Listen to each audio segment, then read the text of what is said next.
अकोला शहरातील 13 वर्षांच्या बालिकेवर घरचे लोक गणेश विसर्जन करण्याकरता गेल्याचं पाहून पाशवी अत्याचार खामगावच्या हिंदू समाजाच्या वतीने उपविभागीय कार्यालयासमोर निदर्शनं, तीव्र आंदोलन छेडण्याचाही दिला इशारा।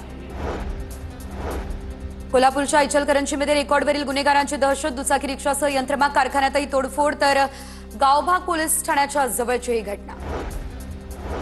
बीडमध्ये आणखी एक हुंडाबळी, लग्नाच्या 2 महिन्यांमध्ये मुलीला सासरच्यांकडून जाच, तर विहिरीमध्ये आढळला नवविवाहितेचा मृतदेह। माहेरून पैसे आणण्यासाठी सासरच्यांकडून दबाव, आत्महत्येस प्रवृत्त केल्याप्रकरणी सासरच्यांविरोधात गुन्हाही दाखल।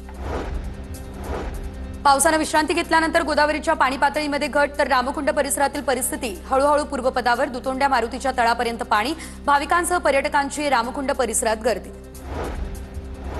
2 बंधुबाबांनी एका व्यावसायिकाला लुबाडलं, वाशिमच्या कारंजा शहरातील ही घटना सीसीटीव्ही कॅमेऱ्यामध्ये कैद। व्यावसायिकाला बोलण्यात गुंतवून 60,000ची अंगठी लंपास।